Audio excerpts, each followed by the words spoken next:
अद्भुत। दास है किंतु अदम्य साहस का धनी है।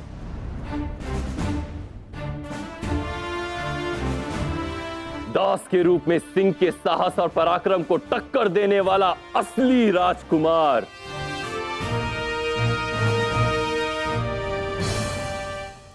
भाग्य का खेल देखो, मेरा पुत्र चंद्रगुप्त रूप भी लेकर आया तो पीपलीवान के राजकुमार का। मैं तुमसे गले मिलना चाहता हूं। आओ।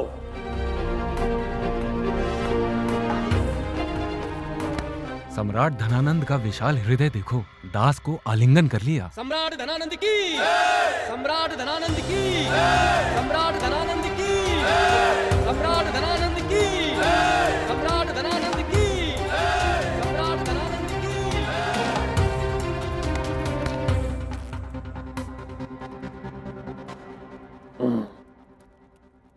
राजकुमार पर ऐसे मैले वस्त्र शोभा नहीं देते।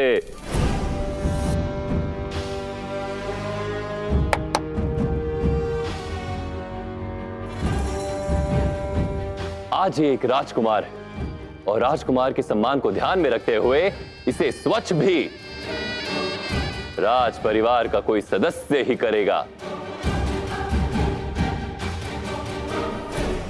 ज्येष्ठ पांडु,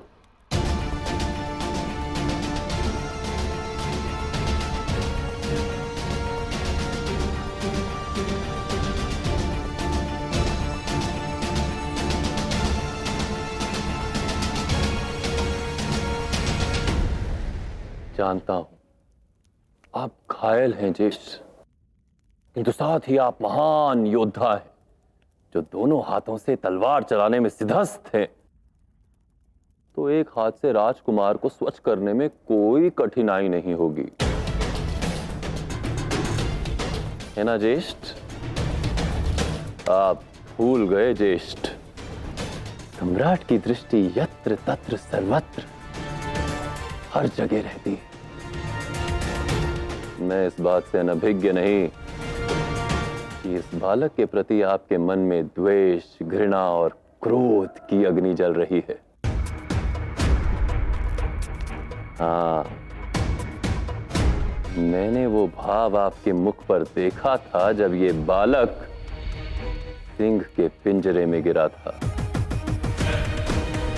और साथ ही किसी और के भावों को भी देखा जब वो बालक पिंजरे से सुरक्षित निकला।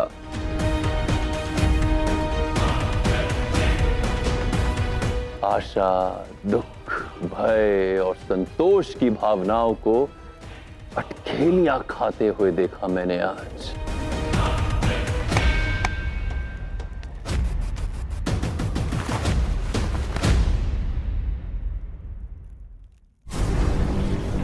ज्येष्ठ,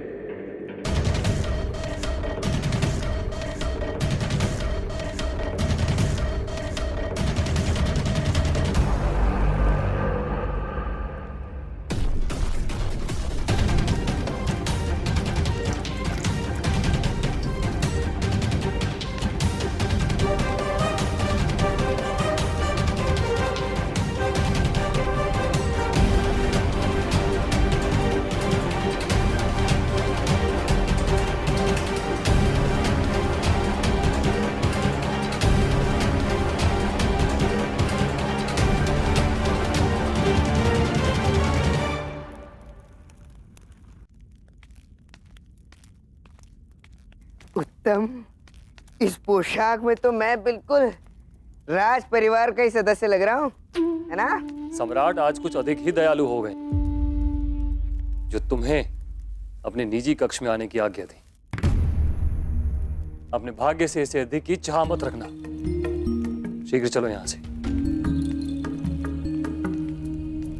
भाग्य ही तो साथ नहीं दे रहा, नहीं तो अब तक अपनी माँ को नहीं ढूंढ लेता। कुछ तो करना होगा चंद्र। यदि राजकुमार बनकर भी माँ का पता नहीं लगा पाया तो ताज बनकर तो ये कर पाना असंभव होगा। अब सोच क्या रहे हो? चलो अरे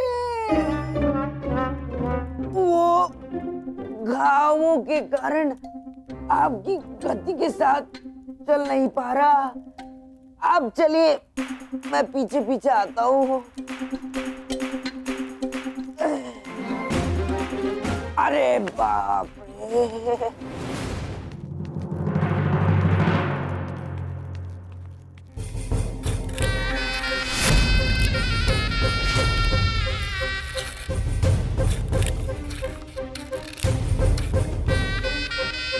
महामहिम जय हो। आपने स्मरण किया? हाँ महामाते, एक खेल खेलना है। खेल? कैसा खेल महामहिम? अनुमान का खेल। क्या बता सकते हैं यहाँ पर जो ये स्त्रियां खड़ी हैं, इनमें से कौन मेरे सामने बैठे इस बालक की माता होगी?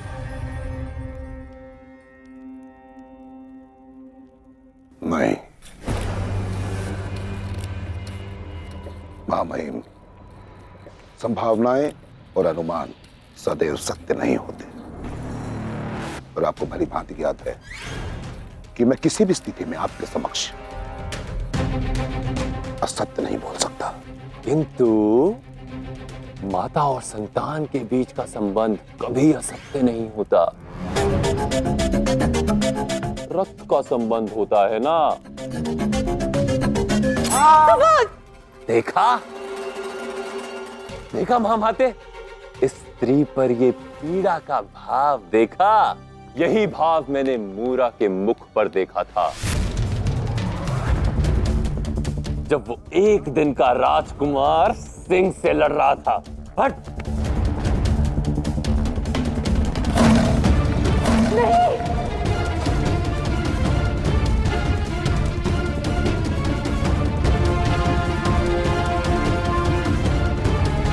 आपका ये तात्पर्य है कि संभावना है कि वो बालक मूरा का खोया हुआ पुत्र है।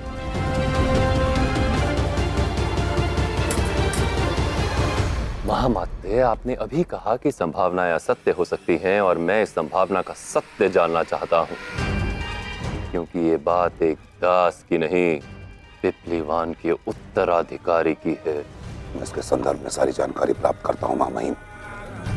यदि आपका संदेह सत्य सिद्ध हुआ तो महादेव की सौगंध, आज का दिन उस पीपलीवन राजकुमार के जीवन का अंतिम दिन सिद्ध होगा। साधु।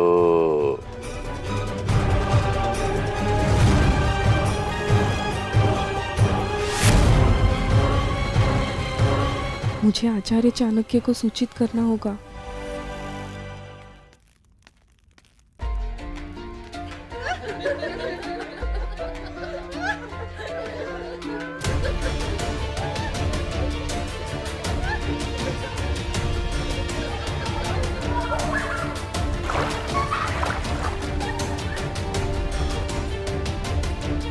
इतनी राक्षसी महिलाएं, संभवतः इनमें से कोई एक मेरी माँ हो।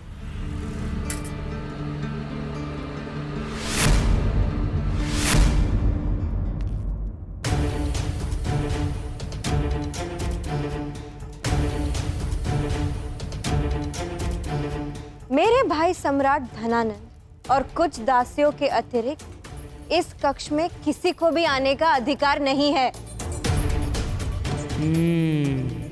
राजकुमारी धुरधरा मेरे लक्ष्य में सहायक हो सकती है, बस इसे विवश करना होगा।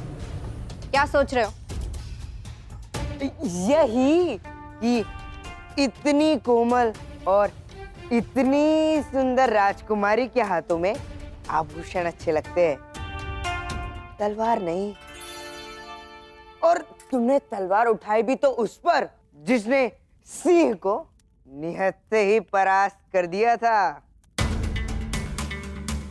पिंजरे में बंद सिंह और मगध सम्राट की स्वतंत्र राजकुमारी के मध्य अंतर है युवक। ना, बिना प्रमाण मैं नहीं मानता। पहले मुझे तलवारबाजी में हराओ और प्रमाण दो अपने सशक्त होने का। क्या? क्यों? चुनौती सुनते ही हाथ में तलवार के स्थान पर स्वर में प्रश्न आ गए। मैं तो जानता था कि राजकुमारी और सुंदर सी गुड़िया में अंतर नहीं है।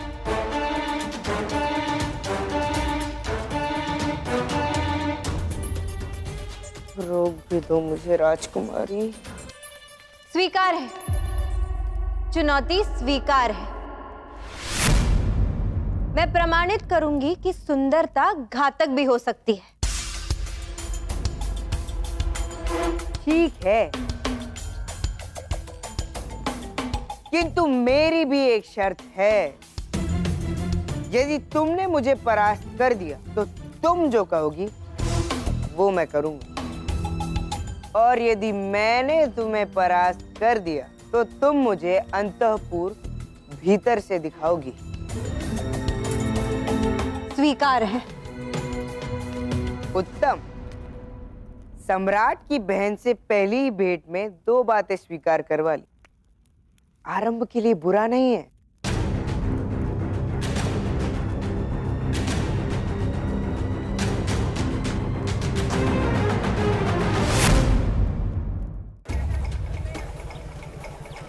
मैत्री ने ये सेब की टोकरी लौटाने का आदेश दिया है। एक ही दिन में कई सेब सड़ गए।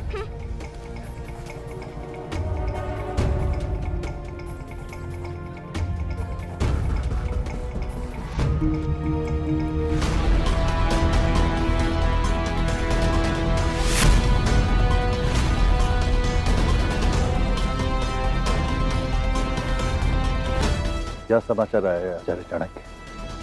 समाचार शुभ नहीं है शक्तार। धनानंद को मूरा और चंद्रगुप्त के संबंध पर संदेह हो गया है, और अपने इस संदेह की पुष्टि करने के लिए उसने अमात्य को आदेश भी दे दिया है। यदि धनानंद के संदेह की पुष्टि हो गई और उसे चंद्रगुप्त और मूरा का सत्य पता चल गया, दोनों के प्राण ले लेगा। शतकार, हमें कुछ भी करके लुब्धक को रोकना होगा ताकि वो चंद्रगुप्त का सत्य अमात्य को ना बता सके। बोलो, क्या भेद है इसके पीछे? मेरा विश्वास कीजिए अमात्या, मैं उस दास के बीते हुए कल के विषय में अधिक नहीं जानता। मुझे आज्ञा दीजिए, मुझे वैद्य के पास जाना है। पैरों में अत्यधिक पीड़ा हो रही है।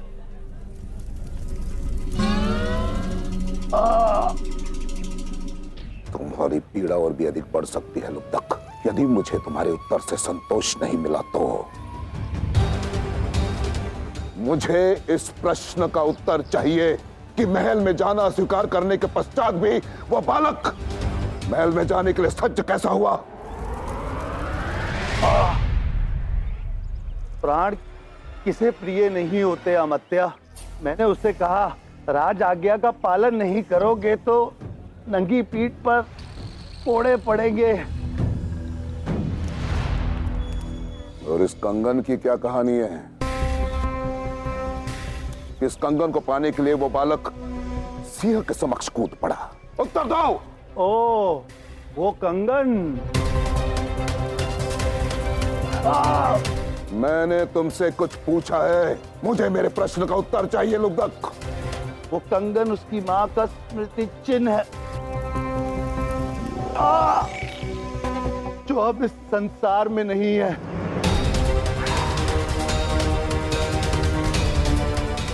वो मूर्ख कंगन के रूप में उसे अपनी माँ का आशीर्वाद समझता है, इसीलिए सदा अपने पास रखता है। अब यदि आपको संतुष्टि हो गई हो तो मुझे वैद्य के पास जाने की आज्ञा दीजिए। और यदि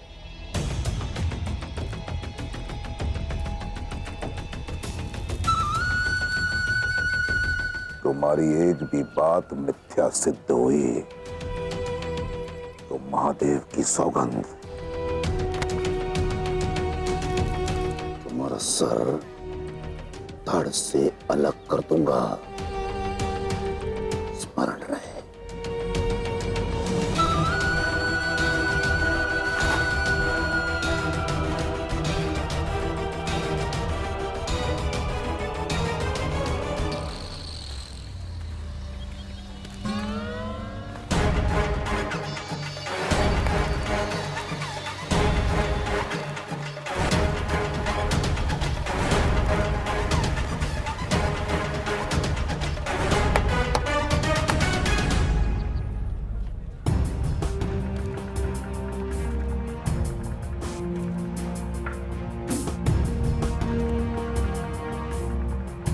धूमकेतु, स्थूलभद्र, इंद्रचले, तुम तीनों ने सराहनीय कार्य किया है। अब निश्चिंत हो जाओ।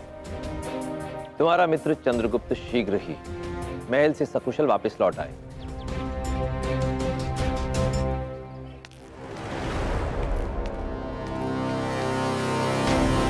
कैसे राजकुमार हो तुम?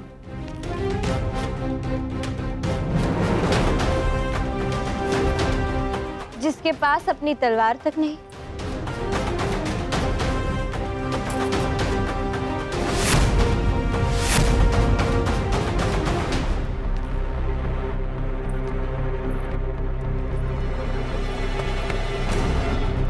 सत्य बताओ, तुम राजकुमार हो या नहीं? बताओ। यदि धनानंद की बहन को ज्ञात हो गया कि मैं वास्तविक राजकुमार नहीं हूं, तो मैं संकट में आ जाऊंगा। मैं आपकी बात से सहमत हूं आचार्य, किंतु लुब्धक की बनाई हुई झूठी कहानी धनानंद को अधिक समय तक अंधकार में नहीं रख पाएगी। किंतु जो योजना आपने सुझाई है उसमें अत्यधिक संकट है, सिंह के मुख में हाथ डालने के समान। धनानंद कोई सिंह नहीं है सत्कार, रक्त का प्यासा भेड़िया है वो। और यदि मातृभूमि की रक्षा करनी है इस भेड़िए से, तो किसी को तो उस भेड़िए के मुंह में हाथ डालना ही होगा।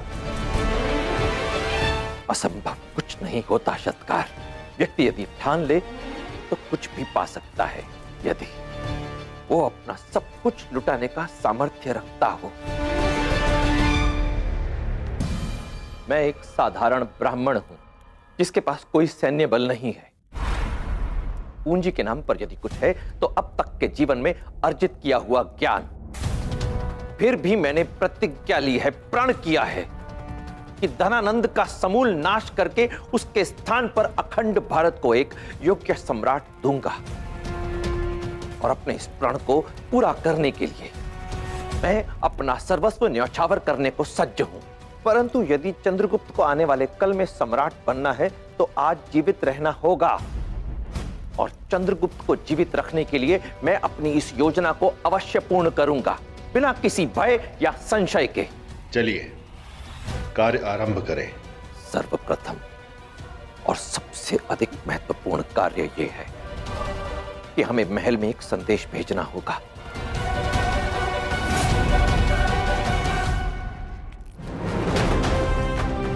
सत्य बताओ, तुम राजकुमार हो या नहीं?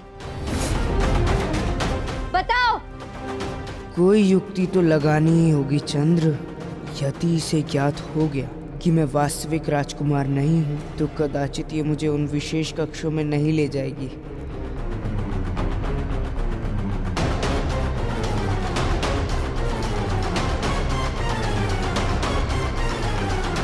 बल हथियार में नहीं, व्यक्ति के हृदय में होता है। तलवार पुत्र की हो या पिता की, प्रहार उस पर निर्भर करता है कि तलवार किसके हाथ में है।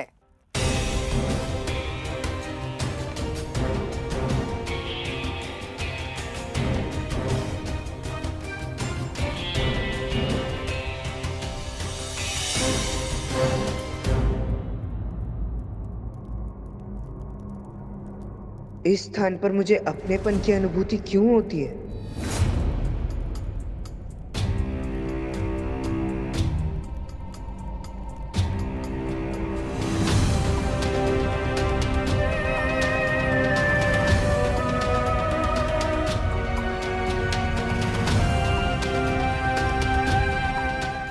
ये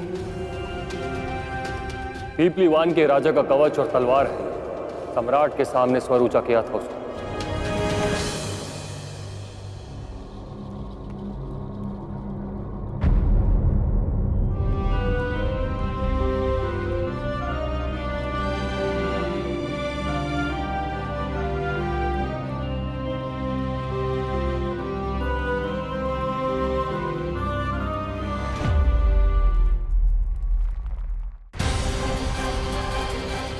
मिलने दो माँ बेटे को, और उसके बाद मैं कराऊंगा पिपलीवान के राजकुमार की भेंट मृत्यु से। चंद्र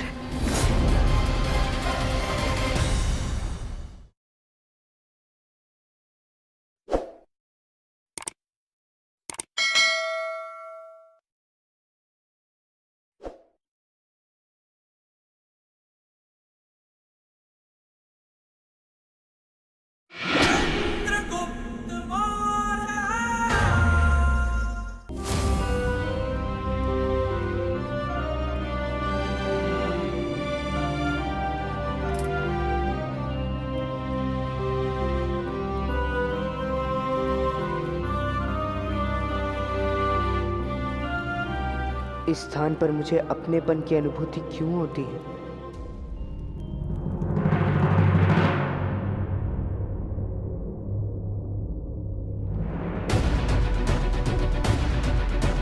यही मेरा पुत्र चंद्रगुप्त है।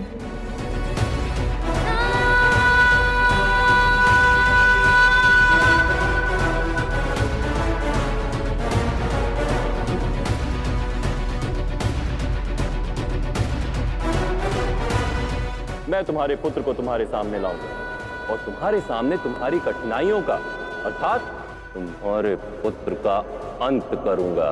मुझे शीघ्र ही चंद्रगुप्त को ढूंढना होगा। सुनो, क्या तुमने पीपलीवाट के राजकुमार को देखा?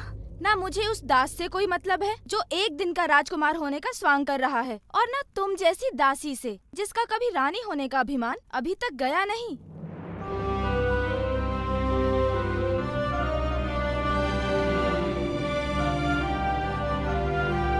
ये तुम सदैव मुझे ऐसे क्यों डांटती रहती हो, जैसे कि तुम मेरी माँ हो?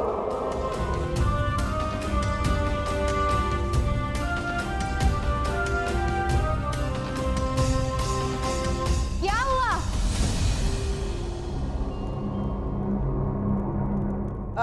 आया।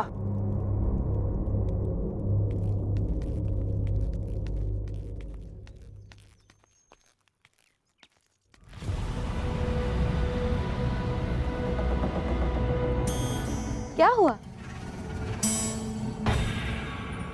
मन का साहस तलवार के बोझ तले दब गया। लगता है तुम द्वंद के लिए सज्ज नहीं हो। तलवार चलाना तो आता नहीं, अब कैसे लड़ूंगा? मैं सज्ज हूं।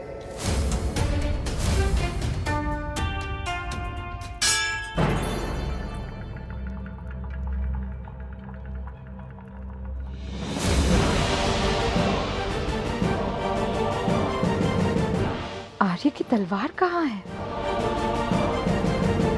पीपलीवान नरेश की तलवार को किसने स्पर्श किया?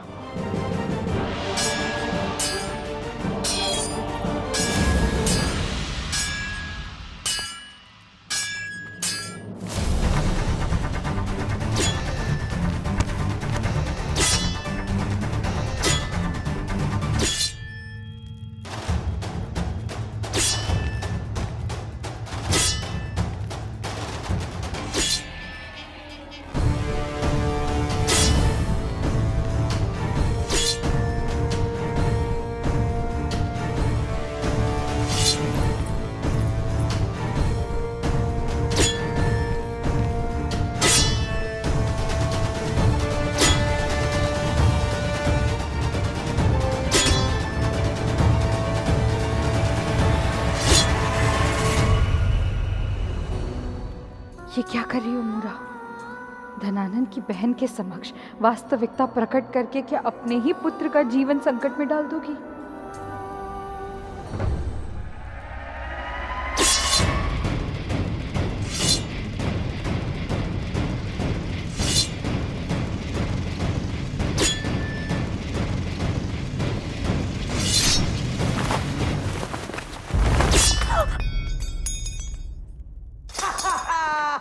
मैं जीत गया, तुम हार गई। उचित नहीं है, ये छल है।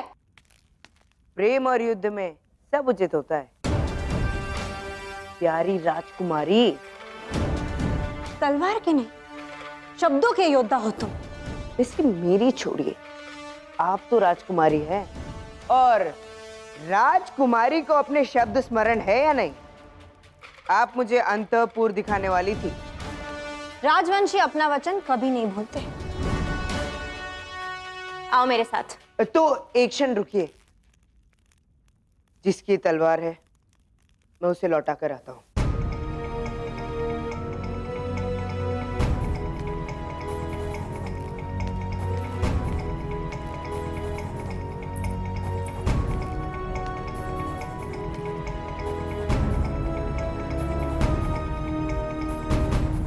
धन्यवाद। कहते हैं कि तलवार काटती है, पर आज मैं तुम्हारे ही कारण मैं अपनी उस माँ से मिल पाऊंगा।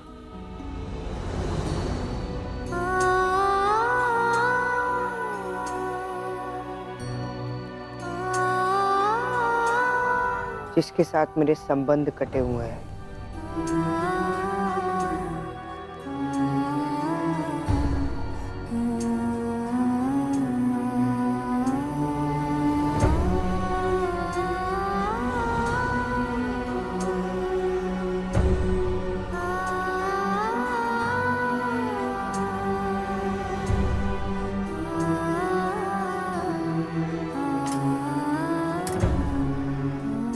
चंद्र,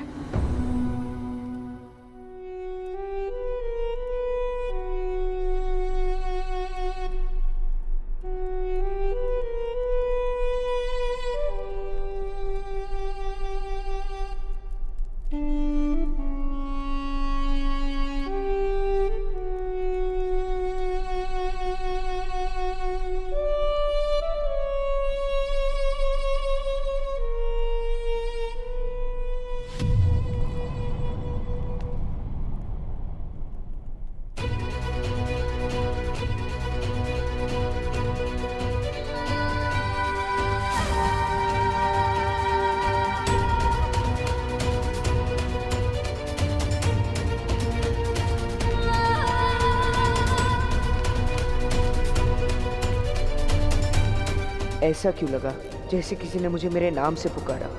यहाँ इस महल में तो कोई मेरा नाम नहीं जानता, फिर कौन हो सकता है वो? क्या हुआ? लगता है राजकुमार की इच्छा बदल गई है। क्या मैं भी अपना निर्णय बदल दूं? नहीं नहीं, रुको, मैं तुरंत आया।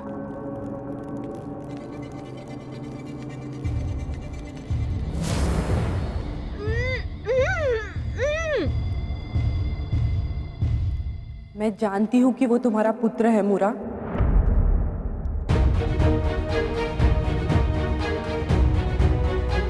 हाँ, और उसी के प्राण बचाने के लिए मैंने तुम्हें उससे मिलने से रोका है। अरे, तेरे पोटली में ये किसकी पोशाक है?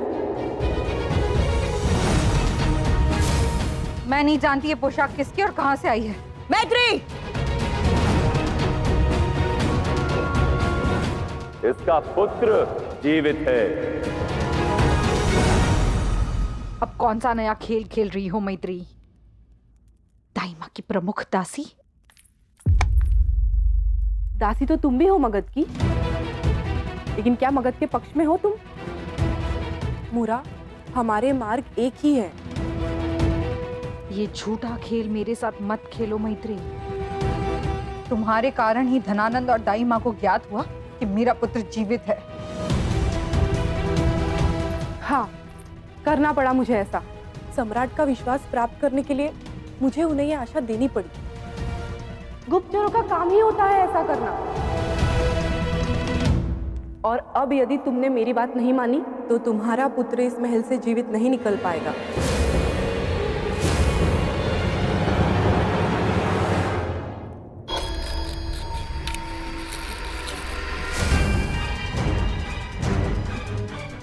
देखा आपने मामही, प्रतीत होता है कि मूरा अत्यंत व्याकुल है अपने मातृत्व को पाने के लिए।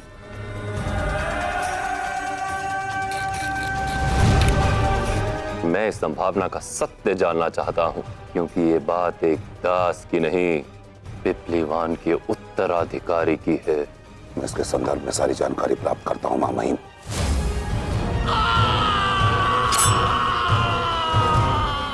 शीघ्र खुलेगा मूरा और उस दास के संबंध का भेद।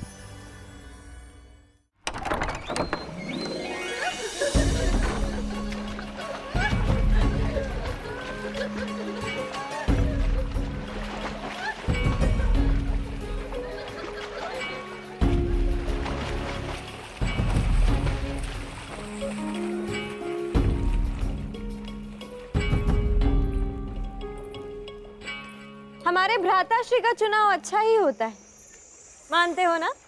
हाँ।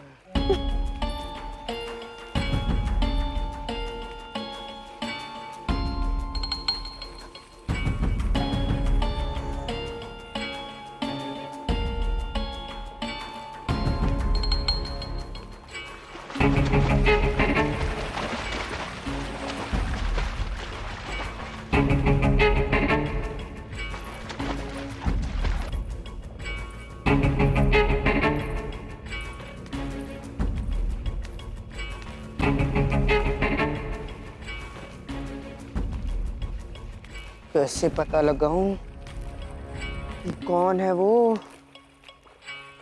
क्या कहा तुमने?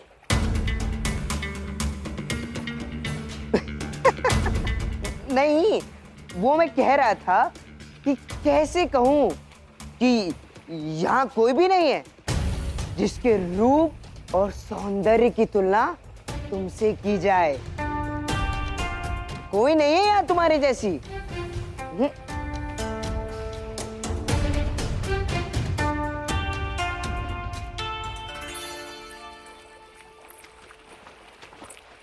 अरे आप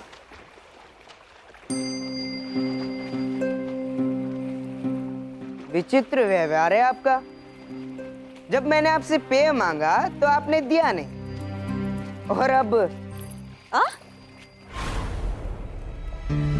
इस दासी ने तुम्हारे आदेश की अवहेलना की? मूरा, तुम ये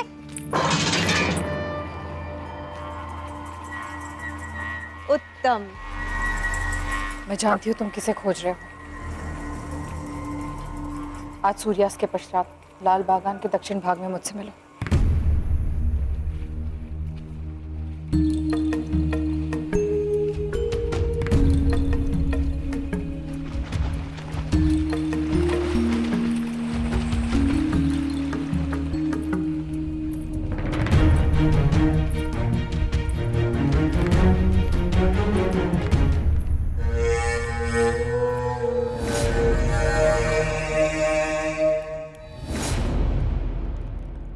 मूरा ने हमें अंधकार में रखा, हम सबसे झूठ बोला।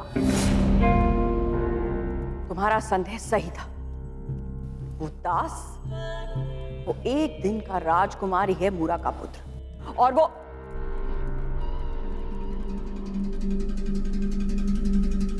धनानंद, धनानंद, धनानंद, मैं यहां हूं दाई मां। धनानंद, धनानंद कहां चले गए? यहां पर दाई मां। कहां हो धनानंद? कहां हो? इधर इधर। हम क्या कोई खेल खेल रहे हैं? हाँ दाई मां, अब तक वो मूरा हमसे छिपा लुक्की का खेल खेल रही थी और अब मैं अभ्यास कर रहा हूं।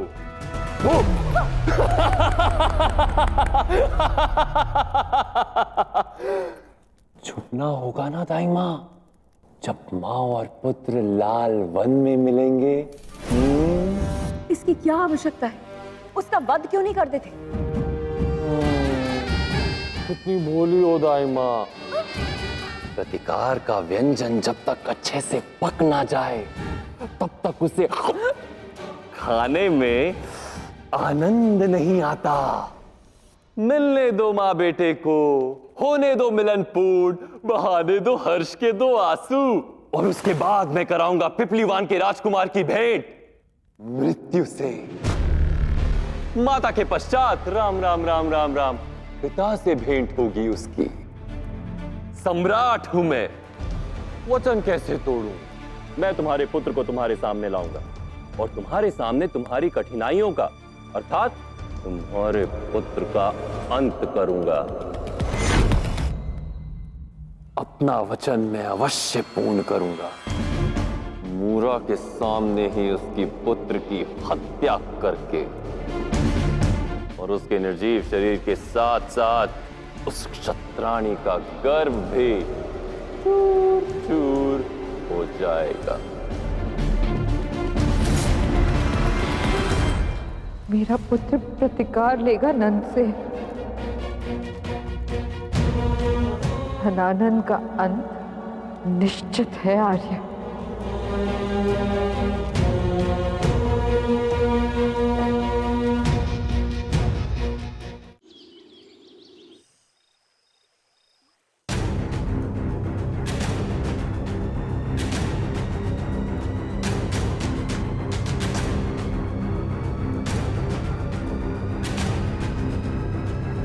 यदि मैंने तुम्हें परास्त कर दिया तो तुम मुझे अंतःपुर भीतर से दिखाओगी।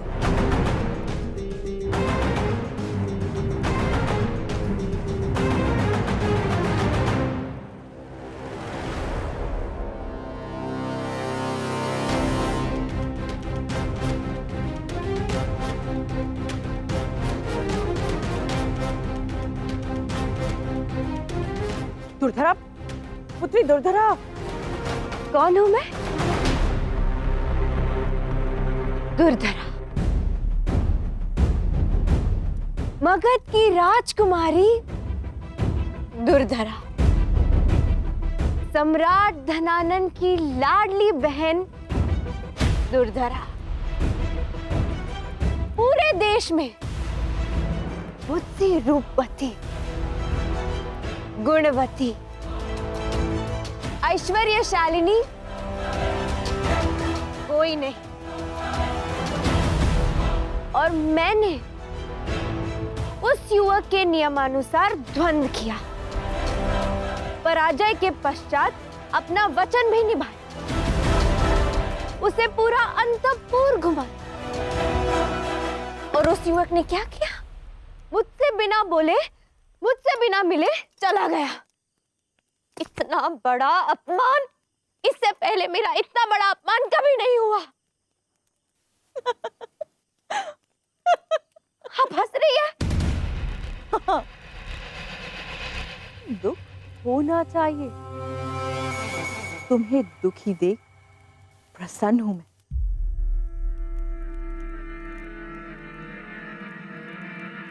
मगध की राजकुमारी सम्राट धनानंद की बहन में अभिमान होना चाहिए और अहंकार को चोट पहुंचने पर पीड़ा भी होनी चाहिए।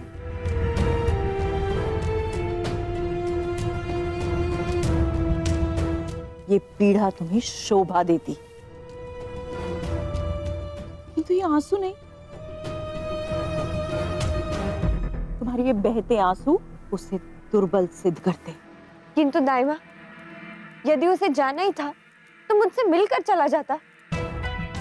आओ, आओ, आओ, आओ। राज परिवार के सदस्यों के उत्तरदायित्व बहुत बड़े होते हैं। पिपलीवान का राजकुमार तुमसे बिना मिले चला गया क्योंकि वो एक नहीं, 2 महत्वपूर्ण भेंट करने निकला है।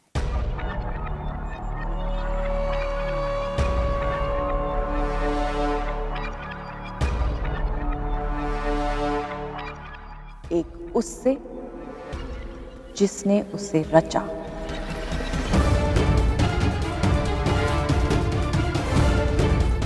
और दूसरी उससे जो उसे नष्ट करेगा।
ये गंध कुछ स्मरण हुआ महामाते?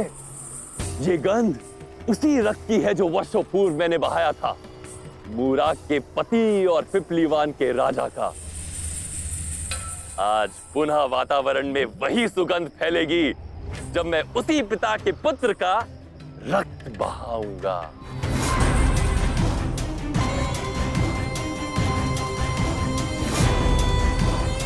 कहाँ है मूरा?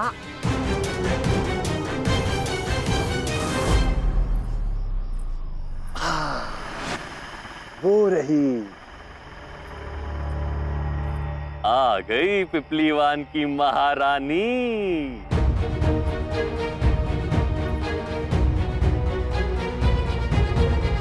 कहाँ हो तुम चंद्रगुप्त? बड़ा दुष्ट है पिपलीवान का ये राजकुमार।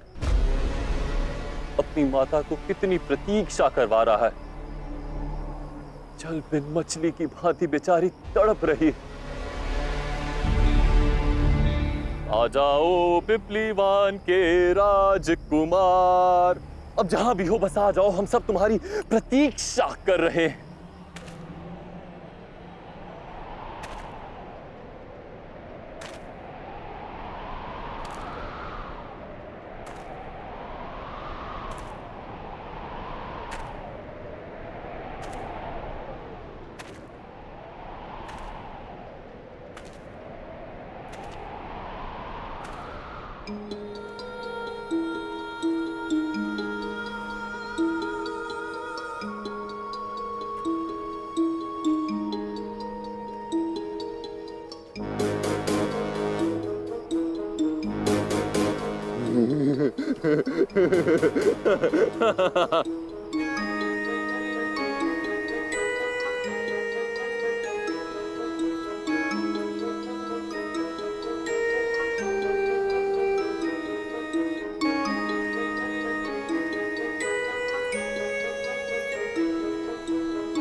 ये तो वही दासी है। क्या ये है मेरी माँ? क्या अपनी पहचान बताने के लिए ही इन्होंने मुझे यहाँ एकांत में बुलाया है?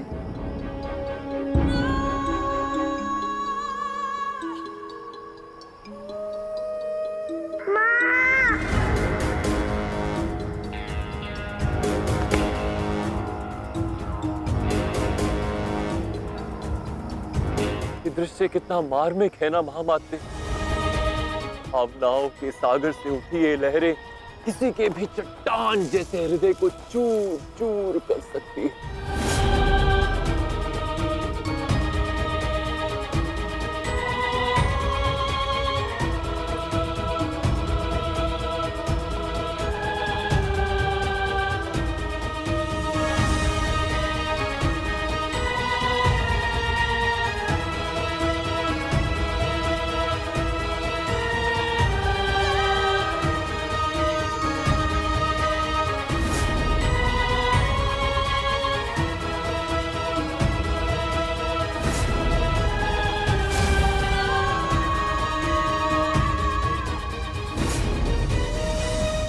प्रतीक्षा नहीं हो रही, आइए आज अभी और इसी क्षण इस अध्याय को समाप्त करते हैं। इतनी शीघ्रता करते हैं आप महामाते। मिलन से पहले विच्छोह में कैसा आनंद। आनंद तो तब आएगा जब मिलन बदलेगा विच्छोह में। माता और पुत्र का ये ऐतिहासिक मिलन होने तो दो। माता के मन की धारा को थोड़ा भीगने तो दो। उचित मां महिम, आपने मुझे यहाँ क्यों बुलाया है?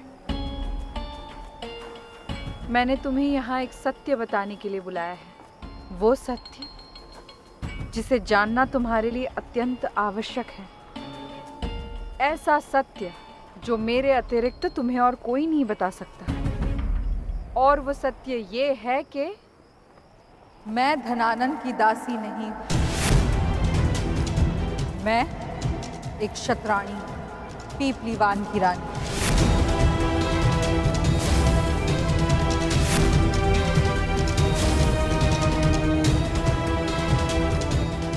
पीपलीवान की रानी? हाँ, पीपलीवान के राजकुमार की माँ। और तुम जानते हो तुम कौन हो? बोलो बोलो बोलो बोलो बोलो, वो अमृत शब्द बोलो मुरा, जिसे सुनने के लिए मगध तरस रहा है।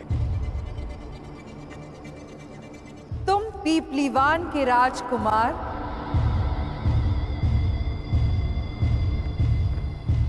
नहीं हो।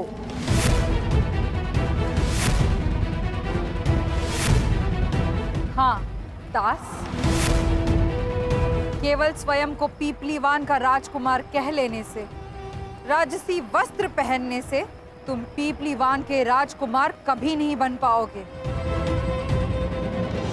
क्योंकि मैं अपने पुत्र को भली भांति पहचानती हूँ।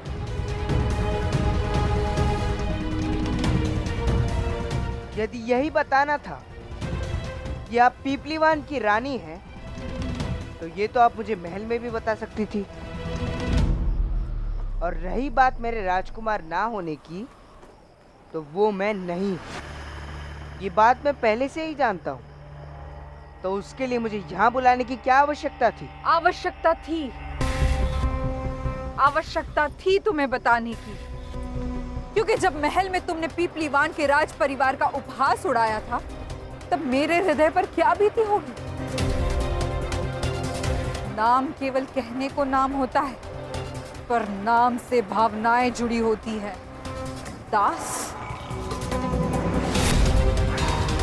तुम्हें यहाँ बुलाया ताकि तुम वास्तविक राजकुमार से, मेरे पुत्र से मिल सको।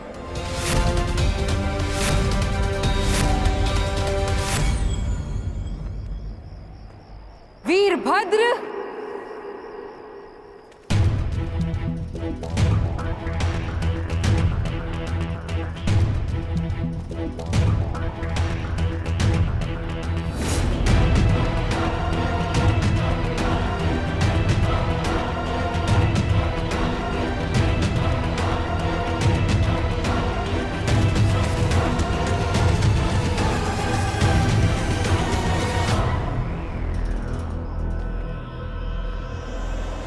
ये है मेरा पुत्र वीरभद्र, पीपलीवान का वास्तविक राजकुमार, जो मेरे छीने हुए मान को लौटाएगा, धनानंद का अंत करेगा।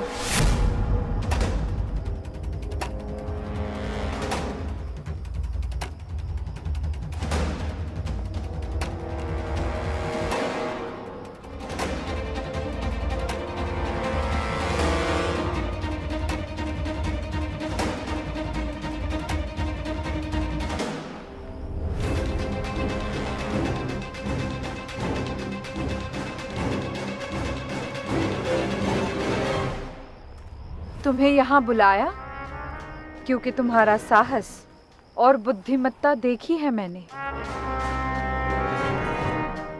स्मरण है मुझे वो दृश्य जब तुमने उन युवकों के प्राण दुष्ट धनानंद से बचाए थे। एक न्याय आपने किया जिससे कि सभी के मन में डर समा गया। एक न्याय और कर दीजिए।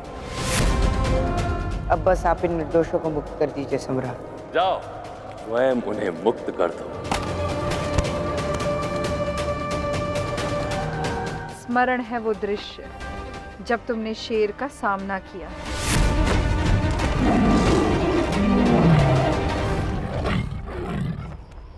मैं चाहती हूं कि इस युद्ध में तुम इसके साथी बनो। आज तक मैं धनानंद का अत्याचार सहती रही, पर अब मेरी प्रतीक्षा समाप्त हो गई।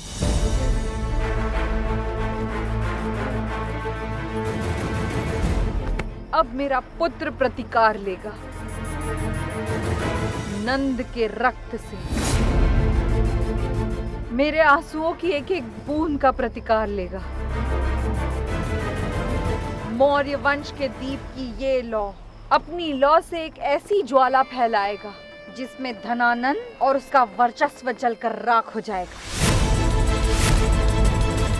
और इस महायज्ञ में इसे तुम्हारी आवश्यकता होगी। हाँ मित्र, मुझे मेरे पिता की हत्या और माता के अपमान का प्रतिकार लेने को सज्ज हूँ, किंतु मुझे तुम्हारे सहयोग की आवश्यकता है। बस अब मुझसे और सहन नहीं हो रहा मामाइन। हमारे आंखों के समक्ष मगध सम्राट के विरुद्ध षड्यंत्र रचा जा रहा है और मैं कुछ नहीं कर पा रहा। आज्ञा दे मामाइन, मैं इसे क्षण इन्हें समाप्त कर दूंगा। अरे साधु महामात्य, मैं देखना चाहता हूं कि इस बालक के क्या विचार है। यदि ये मूरा और उसके पुत्र से मिल गया तो यहाँ एक नहीं 2 युवकों की हत्या होगी। आओ पुत्र, मिलाओ मेरे पुत्र से हाथ। इस आंदोलन और प्रतिकार में हमारा सहयोग करो।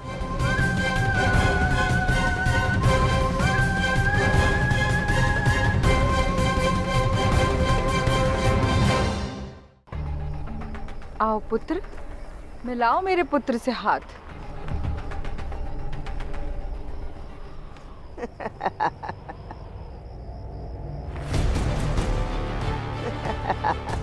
हम यहाँ रण की बात कर रहे हैं और तुम हंस रहे हो। क्योंकि अब आप मुझसे उपहास कर रही हैं। देखिए, आपको भ्रम हुआ है। मैं इतने शक्तिशाली सम्राट से बैर नहीं ले सकता। किंतु ये मेरे या तुम्हारे लिए नहीं, मात्र भूमि के लिए है। हाँ मित्र। एक क्षण, ना मैं तुम्हारा मित्र हूँ और ना ही मैं किसी ऐसे व्यक्ति का मित्र बनना चाहता हूँ जो पानी में रहकर मगरमच्छ से बैर लेने चला हो। पिपलीवान देश आपका, वहाँ की प्रजा आपकी, ये पुत्र आपका और प्रतिकार भी आपका। तो फिर मैं अपने प्राण दांव पर क्यों लगाऊं? और वैसे भी सम्राट ने मेरा कुछ अहित नहीं किया, एक दिन के लिए ही सही, किंतु मुझे उन्होंने राजकुमार तो बनाया। तो फिर मैं उनके विरुद्ध क्यों जाऊं? अद्भुत, ये बालक मुझे भा गया। इसे भली भांति ज्ञात है कि इसे कहां और किसके साथ निष्ठा रखनी है। मेरी निष्ठा आप नहीं पा सकती। प्रणाम। और तुम पुत्र हो इनके, संभालो इन्हें। कोई अनुमान नहीं है इन्हें कि इनका रचा जाल सम्राट को नहीं, स्वयं को ही ले डूबेगा। और उससे पहले उसके पुत्र को।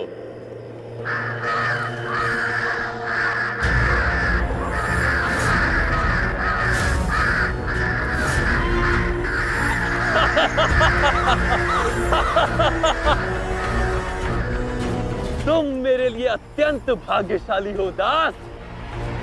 पहले तुम मेरी स्वर्ण प्रतिमा का शीश लेकर आए, फिर मेरे ज्येष्ठ का षड्यंत्र मुझे दिखाया, और अब 12 वर्षों की मेरी प्रतीक्षा तुम्हारे कारण समाप्त हुई। एक दिन का राजकुमार बनाकर ये भेंट समाप्त नहीं हो जाती। तुम्हें ऐसा पुरस्कार मिलेगा जिसे तुम कभी नहीं भूलोगे।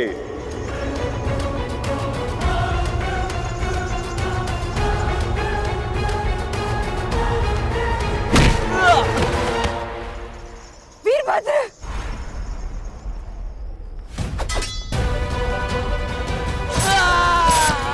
नहीं!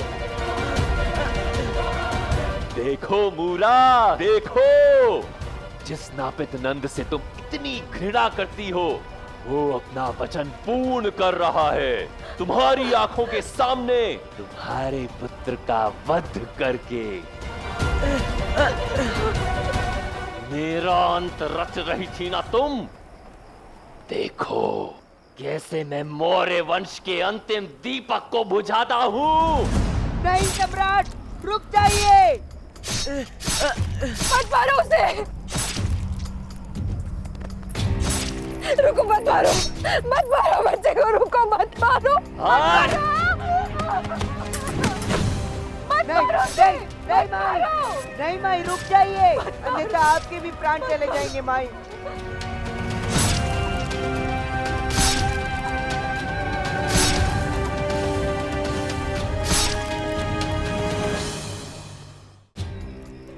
तुम क्षत्रिय इसी के योग्य हो। यही तुम्हारा स्थान है मेरे चरणों के नीचे। अब कभी तुम्हारे क्षत्रिय रक्त में उबाल आए तो ये क्षण स्मरण कर लेना। मत मारो।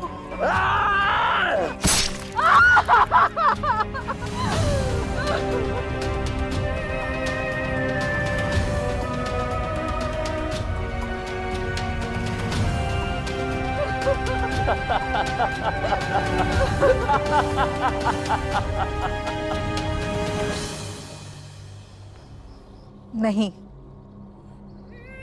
यह संभव है आचार्य। नहीं आचार्य, मैं आपकी इस योजना में सहमत नहीं।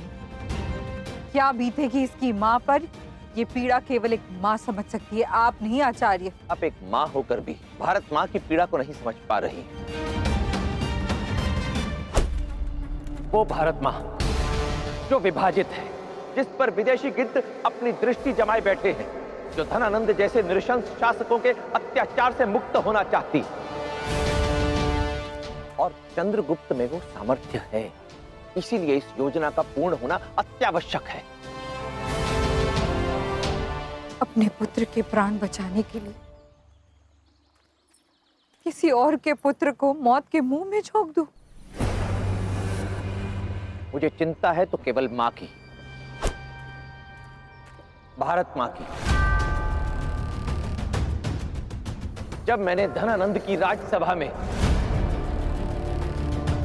अपनी ये शिखा खोली थी, तब प्रण लिया था कि धनानंद के वंश का समूल नाश कर दूंगा।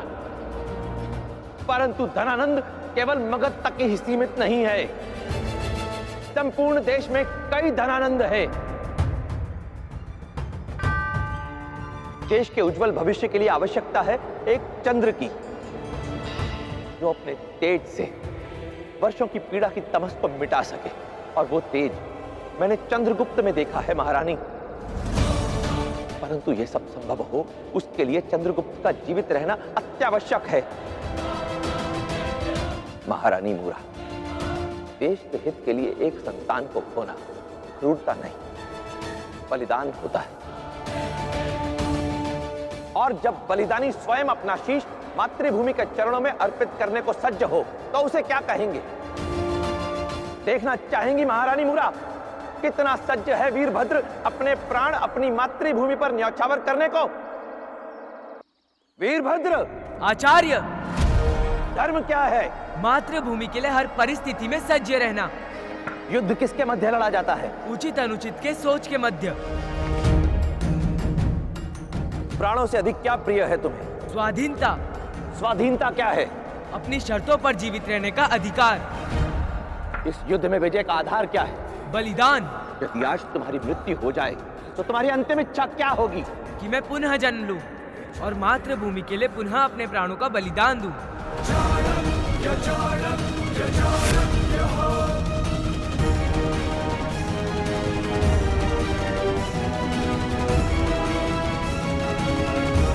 ये समय बलिदान का है मूरा।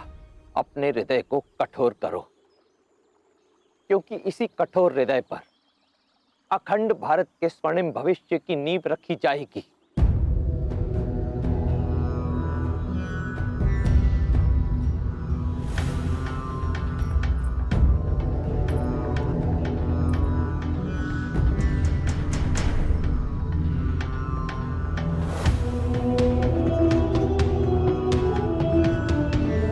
भले ही तुम आयु में मुझसे छोटे हो, पर तुम्हारी निष्ठा के सामने ये क्षत्राणी अपना शीश झुकाए बिना नहीं रह पाएगी। मैं नमन करती हूँ तुम्हें और तुम्हारी माँ को। नहीं माता, अपनी मातृभूमि के लिए यदि एक नहीं कई और बार भी प्राण त्यागना पड़े ना, तो मैं ऐसा निसंकोच करूंगा। कदाचित इस बलिदान से भारत को एक सुयोग्य सम्राट प्राप्त हो।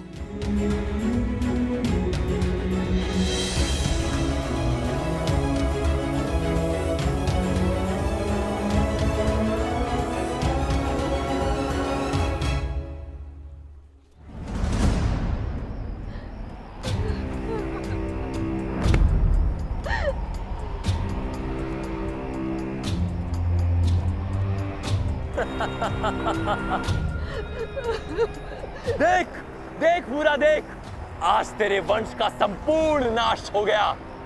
तेरे पति के रक्त की अंतिम बूंद भी बह गई। आज केवल पिपलीवान नहीं हारा, तेरा प्रतिशोध हारा है। सम्राट धनानंद के सामने। सम्राट धनानंद की, सम्राट धनानंद की, सम्राट धनानंद की, सम्राट धनानंद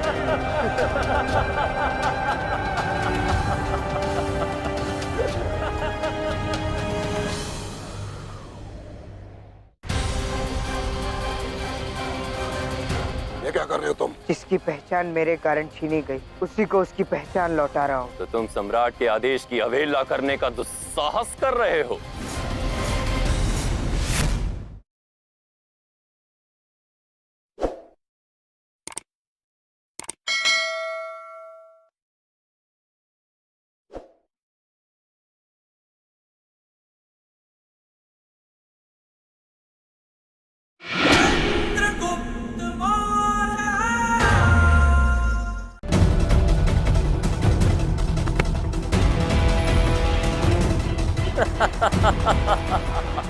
देख देख पूरा देख, आज तेरे वंश का संपूर्ण नाश हो गया।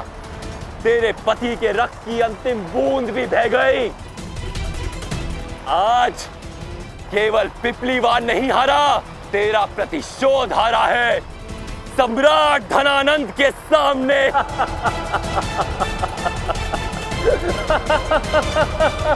सम्राट धनानंद की, सम्राट धनानंद की, सम्राट धनानंद की, सम्राट धनानंद की, सम्राट धनानंद की।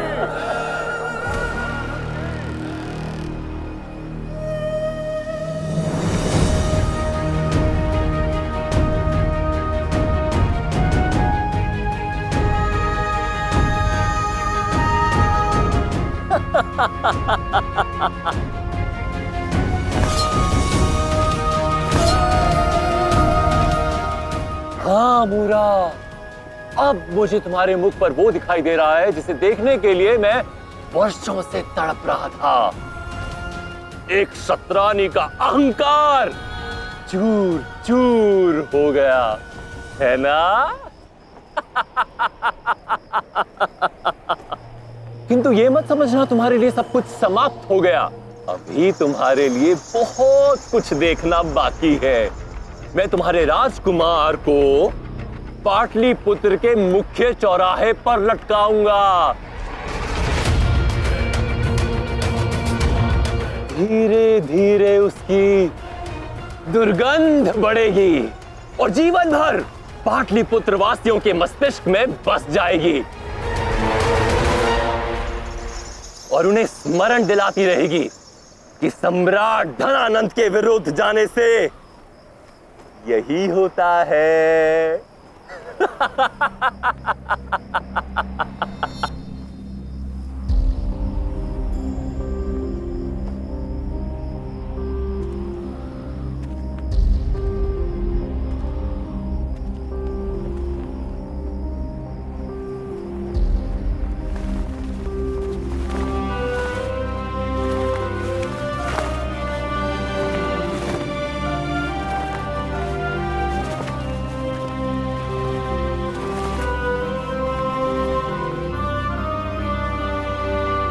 बस, ये क्या कर रहे हो तुम?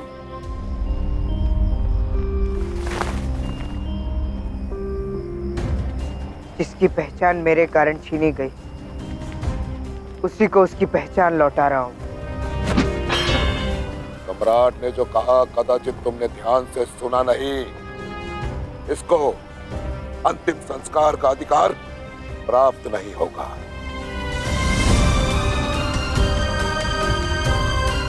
सम्राट, आप मगधपति हैं, यत्र तत्र सर्वत्र हैं। आपने मौर्य वंश का अंत कर दिया। अब इसके मृतदेह को अंतिम यातना देकर आपके वर्चस्व और ख्याति में कोई वृद्धि नहीं होगी सम्राट। दास!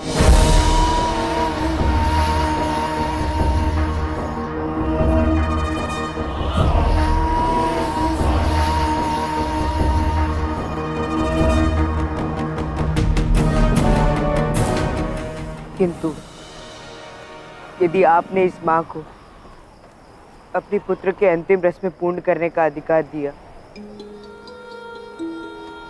तो ये माँ तो आपकी ऋणी रहेगी। प्रजा भी आपकी महानता के गुण गाएगी। आज आपके इस घात के पश्चात इस दासी के अश्रु तो कभी नहीं रुकेंगे, और यही तो आपका उद्देश्य था। तो तुम सम्राट के आदेश की अवहेलना करने का दुस्साहस कर रहे हो? नहीं सम्राट, मैं तो आपसे विनती कर रहा हूँ। अपने राज्य और शासन को बचाने के लिए आपको जो उपयुक्त लगा आपने किया। अब कृपा कर मुझे वो करने दीजिए जो मुझे सही लगता है। इस युवक को सह सम्मानित अंतिम विदाई देने दीजिए।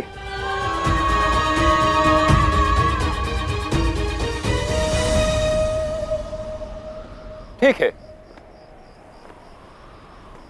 किंतु मैं अनुमति तुम्हें केवल इसलिए दे रहा हूं क्योंकि मैं तुमसे प्रसन्न हूं। महामात्य, हाँ भाई, पिपलीवान के राजकुमार की शव यात्रा का प्रबंध करने में इस दास की सहायता करें। ओ, पिपलीवान के स्वर्गीय राजकुमार की शव यात्रा में मेरा वीरभद्र के मुख पर एक क्षण के लिए भी दुर्बलता का कोई चिन्ह नहीं था। जब मृत्यु उसकी ओर बढ़ रही थी तब भी वो निर्भीक था। उसने प्रसन्न मुख से मृत्यु का स्वागत किया, क्योंकि वो जानता था कि वो अपनी मृत्यु की ओर नहीं, अमरत्व की ओर बढ़ रहा था। अखंड भारत की इमारत की नींव की प्रथम आधारशिला बनकर आज वीरभद्र अमर हो गया। तुम्हारे इस बलिदान को विष्णुगुप्त चाणक्य का कोटि कोटि नमन वीरभद्र। स्वतंत्र भारत के भावी सम्राट चंद्रगुप्त के सिंहासन का प्रथम रत्न तुम ही होगे वीरभद्र।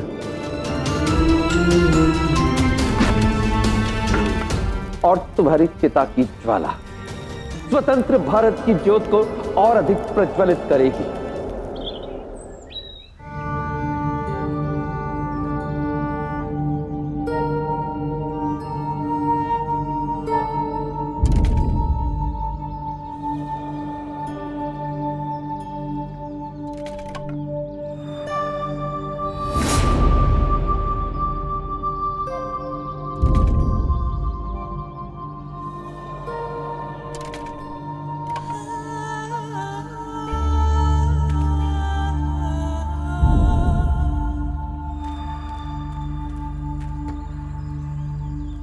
ये लो दास, मौर्य वंश के अंत का अंतिम अध्याय तुम्हारे हाथों से लिखा जाएगा।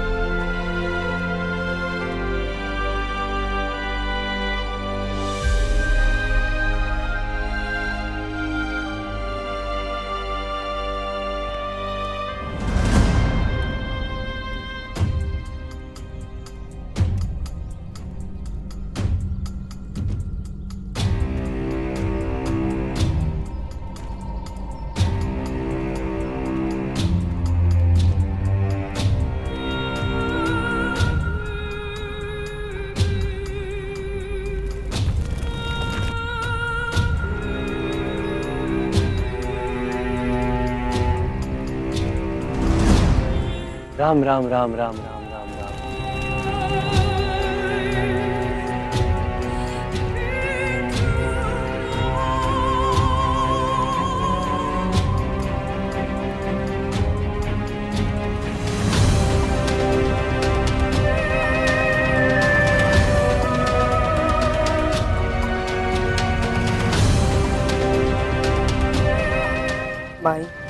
आज तुमने जो खोया है मैं उसे लौटा तो नहीं पाऊंगा, किंतु मुझे इसका अनुमान है,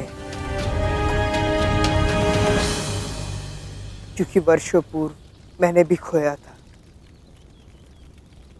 अपनी माँ को।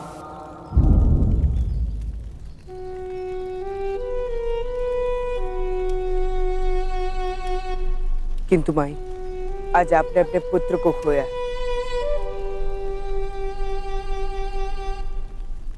मेरी ईश्वर से यही प्रार्थना होगी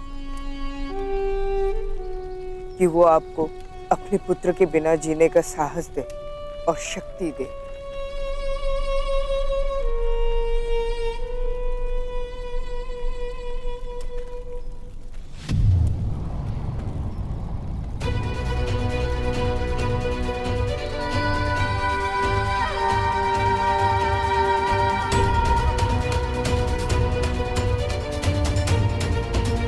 सम्राट, अब मेरे एक दिन का राजकुमार बनने की अवधि समाप्त हुई। अब मुझे आज्ञा दें।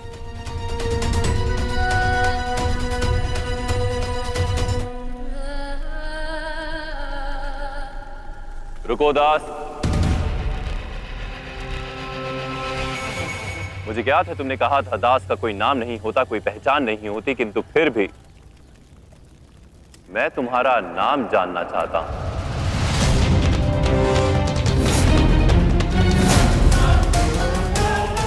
क्या नाम है तुम्हारा?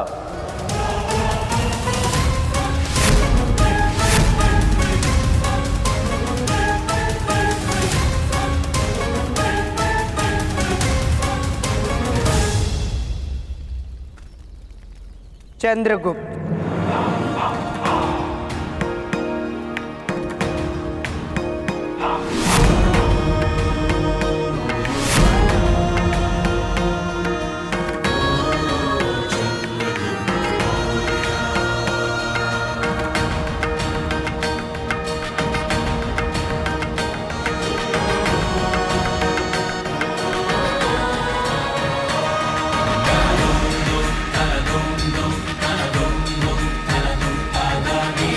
चंद्रगुप्त,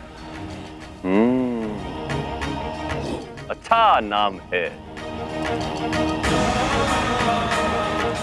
स्मरण रहेगा।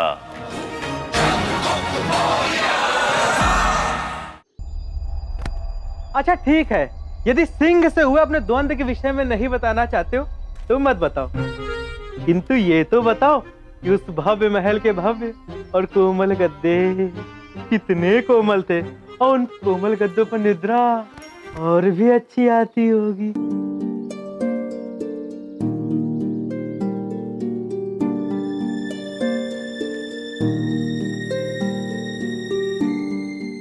निद्रा के लिए तो समय मिला नहीं, किंतु जो देखा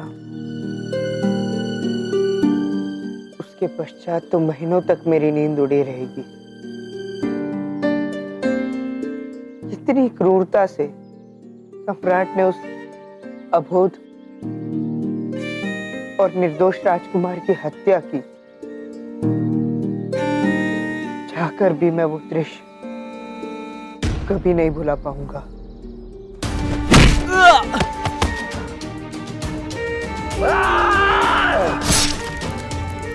और वो माँ, उसके अश्रु,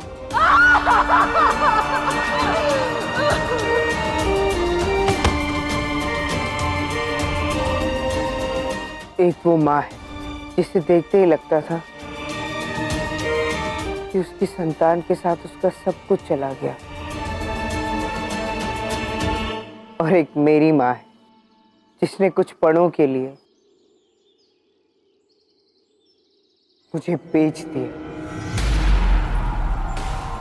आज एक क्षत्राणी तो जीत गई, किंतु एक माँ हार गई।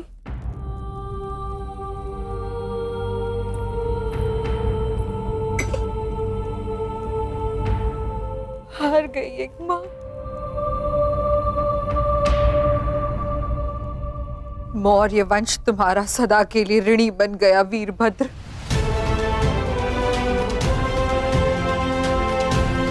पर तुम्हारे इस बलिदान का प्रतिकार लिया जाएगा।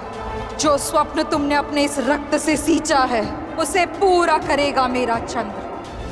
वो चंद्र ही होगा जो अपने प्रकाश की तलवार से इस अत्याचार की अंधेरी रात का सीना चीर करके एक नए भारत का निर्माण करेगा।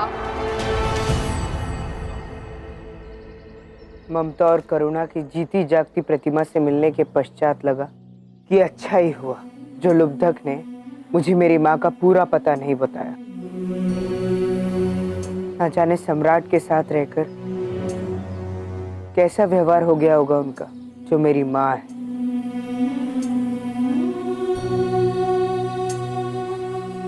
वैसे लुब्धक कहाँ है? वो तो किसी वैद्य के पास होगा, विशेष चिकित्सा और परामर्श ले रहा होगा ताकि बैठने में और उठने में अधिक पीड़ा ना हो। हा? अरे मतलब जब तुम महल में थे ना, तब तुम्हारे विषय में कुछ जानकारी लेने के लिए वो अमात्य राक्षस आए थे कुछ सैनिकों के साथ। मुझे इस प्रश्न का उत्तर चाहिए कि महल में जाना स्वीकार करने के पश्चात भी वह बालक महल में जाने के लिए सज्ज कैसा हुआ? प्राण किसे प्रिय नहीं होते अमात्या। मैंने उससे कहा राज आज्ञा का पालन नहीं करोगे तो नंगी पीठ पर कोड़े पड़ेंगे। यदि अमात्य को ज्ञात हो जाता कि मैं महल किसी उद्देश्य से गया हूं, तो वो क्रूर सम्राट मेरा सर धड़ से अलग कर देता। इस सहायता के लिए धन्यवाद। धन्यवाद धन्यवाद हमें नहीं, आचार्य चाणक्य को दो, जिनके निर्देशों पर हमने ये सब किया। आचार्य चाणक्य कौन? अरे चंद्र, वही ब्राह्मण जिन्होंने तुम्हें तुम्हारा कंगन लौटाया था। तुम्हारी एक बहुमूल्य वस्तु मेरे पास सुरक्षित है।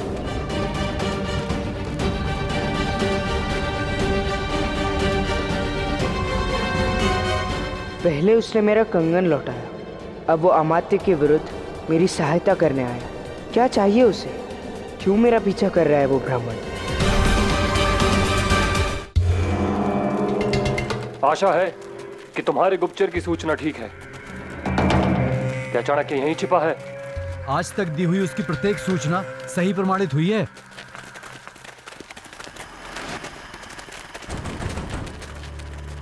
भैरव,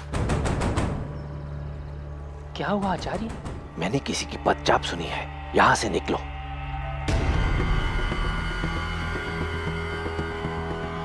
यहां तो छुपने का भी कोई स्थान नहीं है आचार्य।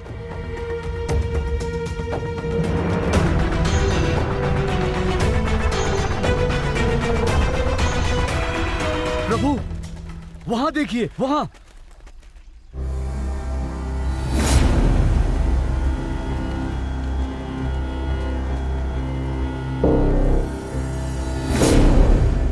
लुका छुपी का खेल समाप्त हुआ चाणक्य। उठो और देखो, तुम्हारा अंत तुम्हारे सामने खड़ा है।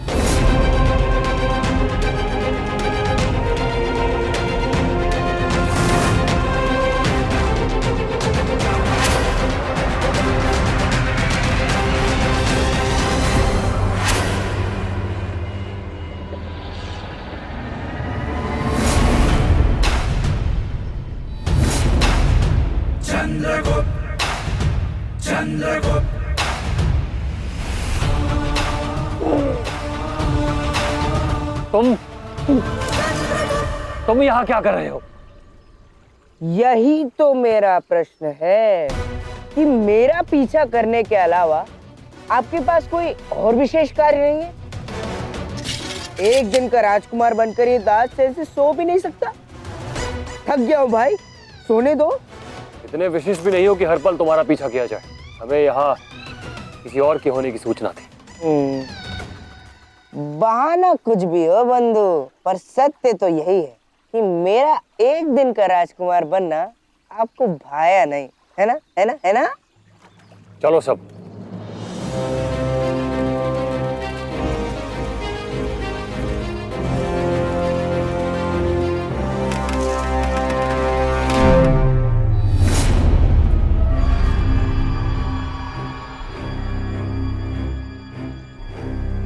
मैं जानता हूँ आप कहाँ छिपे हैं। अब आप बाहर आ सकते हैं।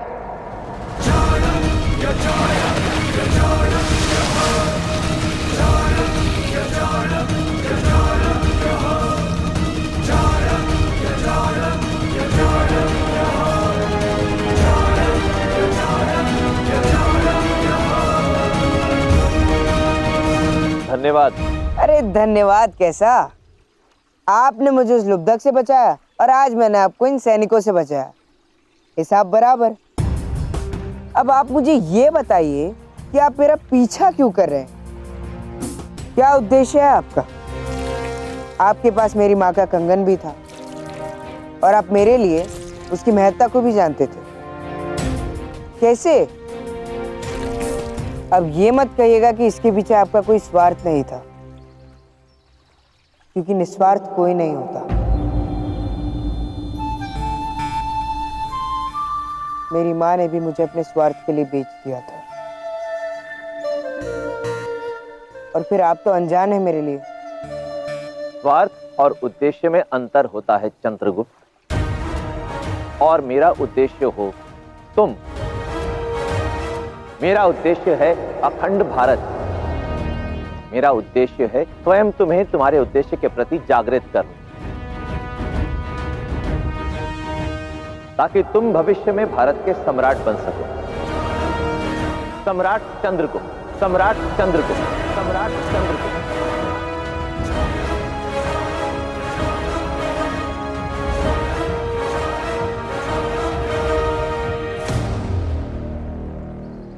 अब तुम पूर्णतः स्वतंत्र हो चंद्रगुप्त। सत्य का पूर्णतः स्वतंत्र, आपके अखंड भारत के और मुझे भावी सम्राट बनाने के स्वप्न से। दासत्व के अध्याय का अंत ही है भावी सम्राट की शिक्षा का आरंभ।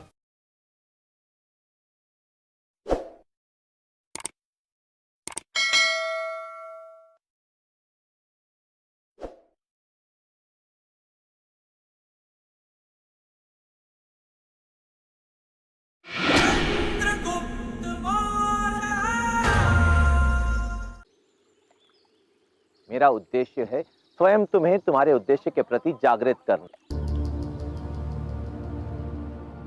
ताकि तुम भविष्य में भारत के सम्राट बन सको। सम्राट चंद्रगुप्त, सम्राट चंद्रगुप्त, सम्राट चंद्रगुप्त, सम्राट चंद्रगुप्त। क्या?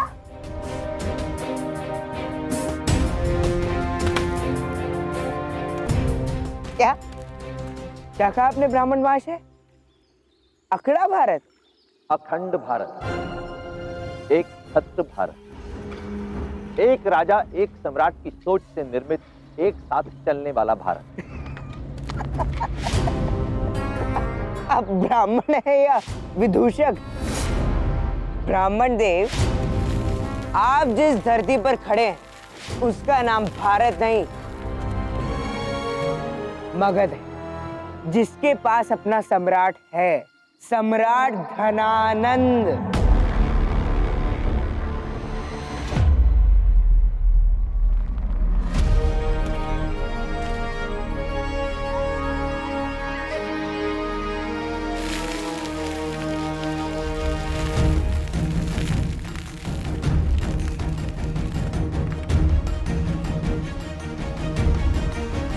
निस्संदेह में मगध में, परंतु मगध जिस विशाल भूखंड का एक भाग है उसका नाम भारत है, जहां धनानंद जैसे कई स्वार्थी, नृशंस और आत्ममुग्ध राजा शासन करते हैं। यह देश उस शरीर की भांति है जिसे आवश्यकता है एक मस्तिष्क की। इस देश को आवश्यकता है एक मार्गदर्शक की, जिसके लिए देश का हित ही सर्वोपरि हो, और वो मार्गदर्शक तुम हो चंद्रगुप्त। मुझे भारत के भावी सम्राट के गुण तुम में स्पष्ट दिखाई दे रहे हैं।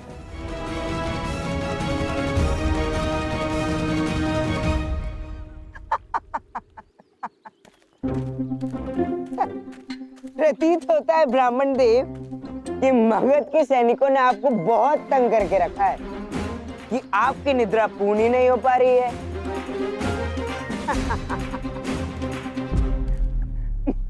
मुझे सम्राट बनाएंगे आप?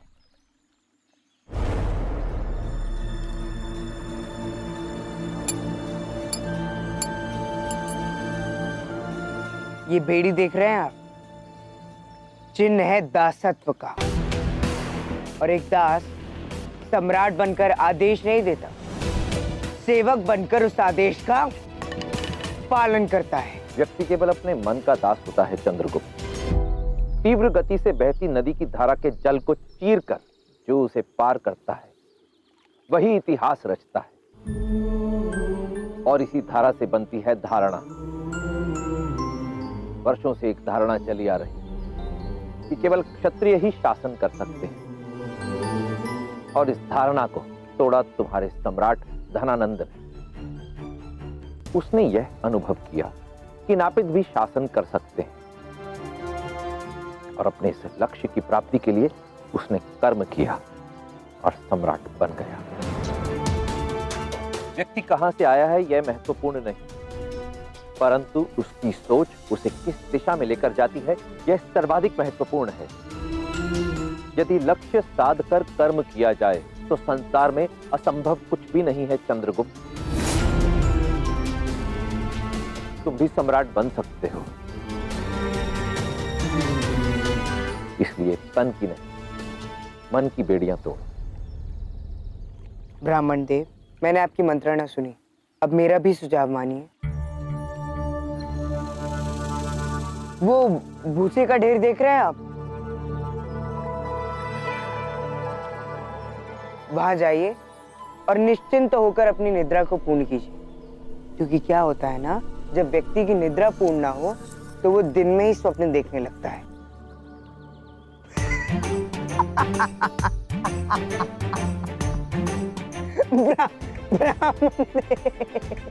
मुझे सम्राट बनाएंगे आप, अखंड भारत का निर्माण करेंगे आप। हे भगवान, इससे पहले कि मगध नरेश इनकी आत्मा को शांति दे, इन्हें सद्बुद्धि दो प्रभु। इन्हें सद्बुद्धि दो, सद्बुद्धि दो इन्हें प्रभु, सद्बुद्धि दो, सद्बुद्धि दो, सद्बुद्धि दो इन्हें प्रभु। अनपढ़ के लिए काला अक्षर भैंस बराबर होता है आचार्य। इस अशिक्षित को आप शासक कैसे बनाएंगे आचार्य? निरंतर प्रयास से भैरव।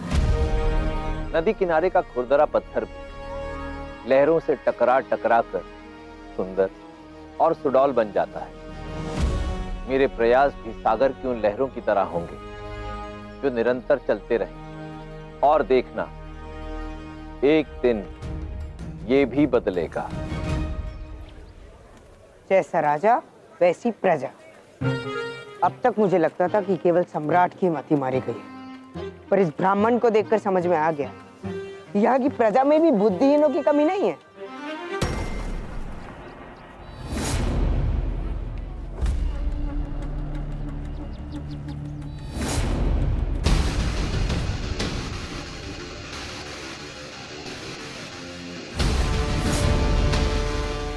अरे आप इतनी तीव्र गति से क्यों चलते हैं? क्योंकि समय से अधिक बहुमूल्य कुछ नहीं होता। और जब प्रश्न राष्ट्र की सुरक्षा का हो चंद्रगुप्त, तो समय नष्ट करना अपराध है। मैं जानता हूं चंद्रगुप्त, मेरी कही हुई एक एक बात तुम्हें स्वप्न के समान प्रतीत होती है, परंतु स्मरण रहे, जो स्वप्न केवल एक व्यक्ति देखता है वो स्वप्न ही रह जाता है, परंतु जिस स्वप्न को दो लोग जीते हैं वो सृष्टि बन जाता है। और मैं इस सृष्टि को सिद्ध करके रहूंगा। मैं बनाऊंगा तुम्हें अखंड भारत का सम्राट।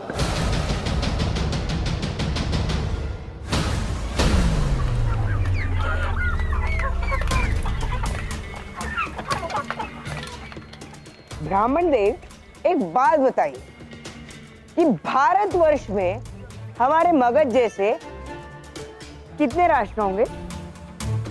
बहुत से। बहुत से। विचित्र बात, जिन्हें एक करना है उन राष्ट्रों की संख्या तक ज्ञात नहीं है। वाह! लगभग 400।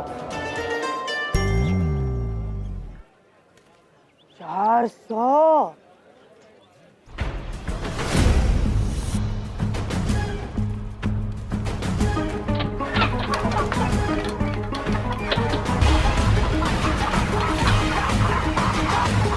अरे ये मुर्गियां!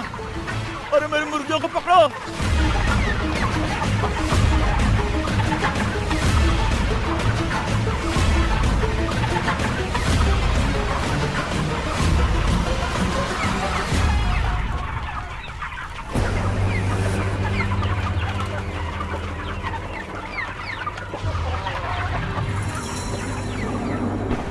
ये मुर्गियां देख रहे हैं आप? कोई दो मुर्गियां एक मार्ग पर नहीं चल रही, सबने अपना अपना मार्ग बना लिया है। जब 10 मुर्गियां एक पंक्ति में नहीं चल सकती, तो 400 राजा एक मार्ग पर एक साथ कैसे चलेंगे? 400 राजाओं को एक मार्ग पर चलाने की आवश्यकता भी नहीं है चंद्रगुप्त। भारतवर्ष को चाहिए एक राजा, एक ऐसा सम्राट जो इस विशाल भूखंड के सभी खंडित राज्यों को जोड़कर उनका नेतृत्व करे। और वो सम्राट तुम होगे चंद्रगुप्त।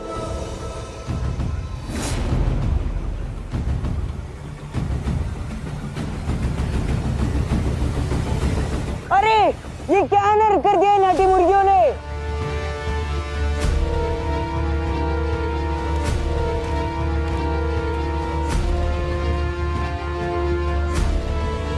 अठी तो तुम हो शिष्य।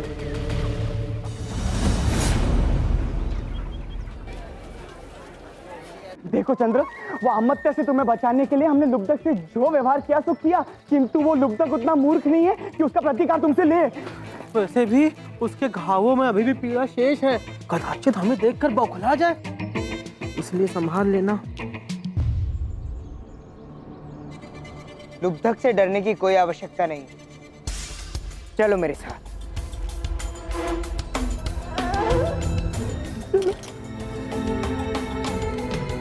अरे चंद्र, आओ बेटा आओ, मैं तुम्हारी ही प्रतीक्षा कर रहा था।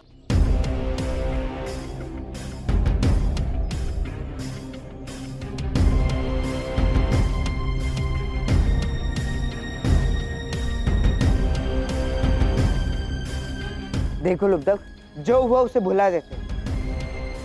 अब ये बताओ कि तुम मुझसे आगे क्या चाहते हो? क्या करना होगा मुझे? नहीं नहीं, तुम्हें अब कुछ करने की आवश्यकता नहीं।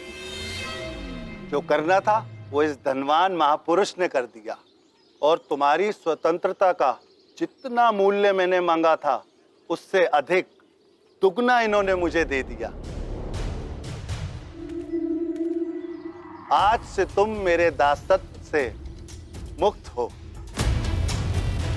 धन्यवाद करो इन महापुरुष को। कौन है ये महापुरुष?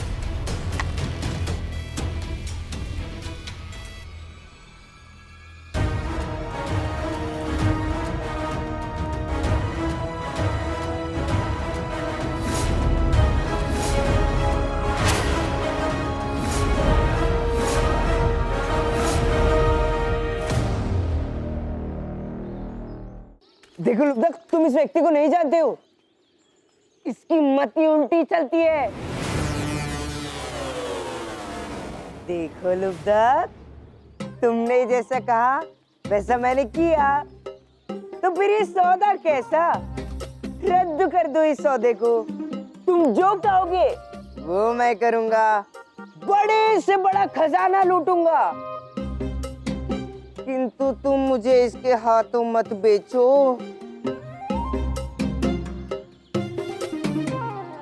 और वैसे भी मैं तो तुम्हारे कितना काम आता हूँ। सीधी बात सुनना चाहते थे ना तुम, तो सुनो।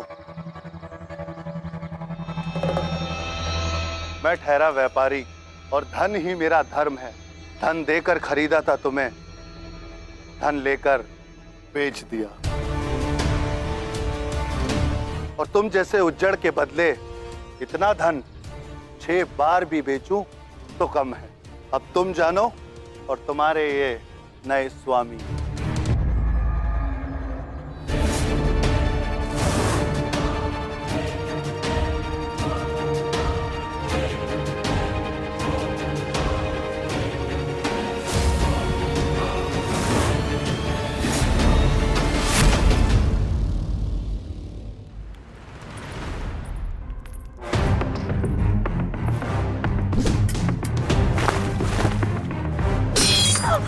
मैं जीत गया, तुम हार गई।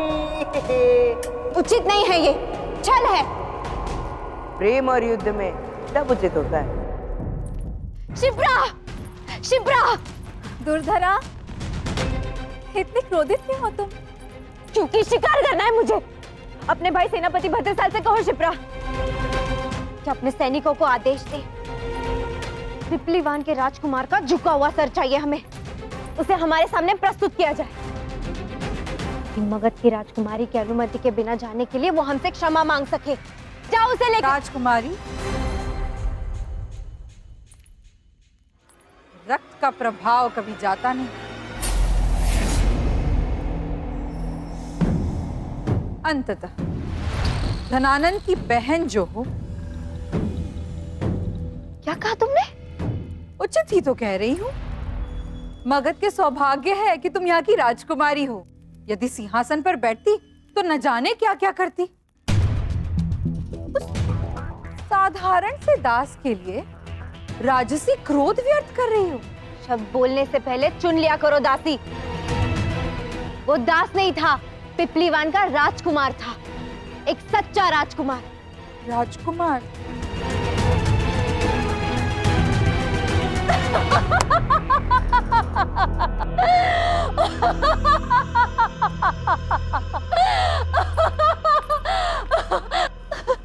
धरा, वो एक साधारण सा दास ही था जिसे हमारे महान सम्राट ने पुरस्कार के रूप में एक दिन का राजकुमार बनाकर राजसी सुख भोगने का अवसर प्रदान किया। सत्य बताओ, तुम राजकुमार हो या नहीं? बल हथियार में नहीं, व्यक्ति के हृदय में होता है। तलवार पुत्र की हो या पिता की, प्रहार उस पर निर्भर करता है कि तलवार किसके हाथ में है। उसका इतना दुस्साहस, हमसे झूठ बोला। राजकुमारी के साथ उसने छल किया। साहसी होने के साथ साथ भाग्यशाली भी है। तभी तो एक वास्तविक राजकुमारी एक तुच्छ से दास के लिए स्वयं को कष्ट दे रही है।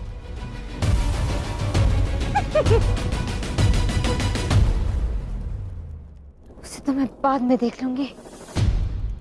पहले तुम्हें तुम्हारे जाने दो इसे। अपने पुत्र को खोकर मानसिक संतुलन भी खो बैठी है ये। देख क्या रहे हो? ले जाओ इसे यहाँ से।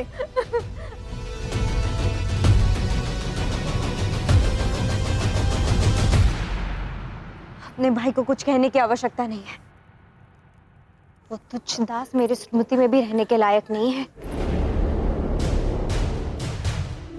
इसलिए उस पर मगध का समय और सैनिक दोनों व्यर्थ करना उचित नहीं। मेरा प्रयास सफल रहा। अब मेरे चंद्र के पीछे मगध से कोई सैनिक नहीं जाएगा। कह रहे थे कि मन के दासत्व का अंत करो, किंतु मुझे ही दास बना लिया। बड़े विद्वान बनते हैं ना आप, फिर भी मगध की सबसे घृणित प्रथा दासत्व का ही साथ दिया आपने। और जब मैंने आपकी बात नहीं मानी तो धन के बल पर मुझे अधीन करने को आतुर हो गए। आपने मुझे खरीदा अवश्य है, किंतु मैं बिका नहीं हूं। आपके वश में जो है कर लीजिए, किंतु मैं आपका दास नहीं। भैरव,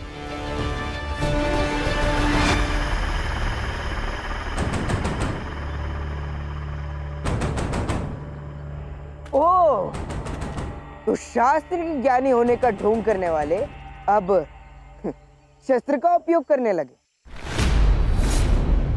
करो, पकड़ लो इसे।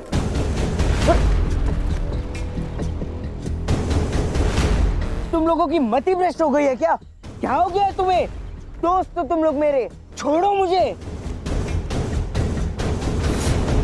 मेरे मित्रों को भी फुसला दिया, किंतु मुझ पर किसी का दबाव नहीं है। प्रहार करना चाहते हो ना, करो, किंतु मुझे सम्राट नहीं बनना है।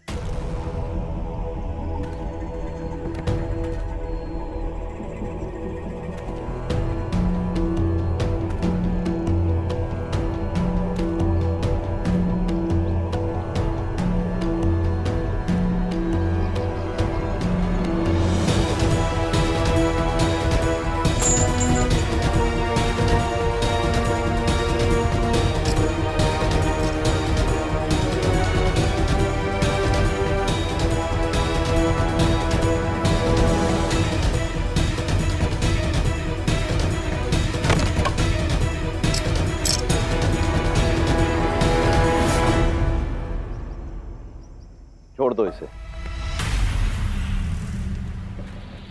तुम अब पूर्णतः स्वतंत्र हो चंद्रगुप्त, जहां चाहे वहां जा सकते हो, जहां चाहे भ्रमण करो, परंतु दिन में केवल एक बार मुझसे भेंट करने अवश्य आना होगा। तुम्हारी स्वतंत्रता का इतना अधिक मूल्य जो चुकाया है मैंने, अपना आभार जताने के लिए इतना तो करोगे ना? करूंगा, अवश्य करूंगा, किंतु शीघ्र ही आपको आपका मूल्य चुकाकर मैं मुक्त हो जाऊंगा।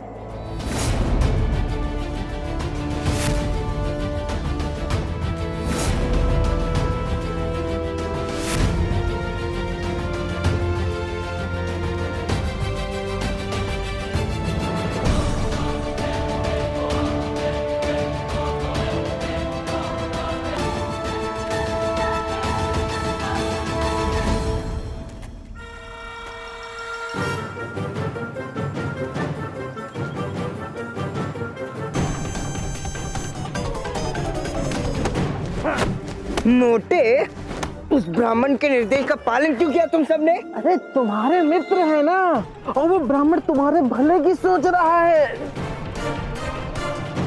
अरे पागल है वो ब्राह्मण। नहीं नहीं, उसके मार्ग थोड़े टेढ़े हैं, किंतु लक्ष्य सीधा ही लगता है।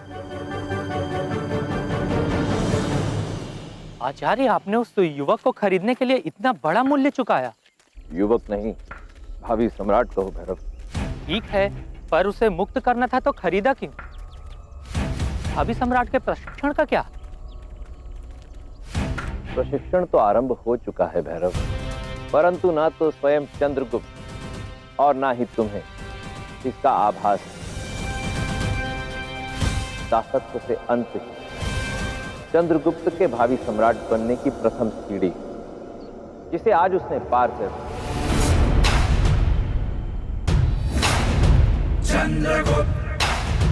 अब यात्रा आरंभ होगी चंद्रगुप्त की सम्राट चंद्रगुप्त बनने की।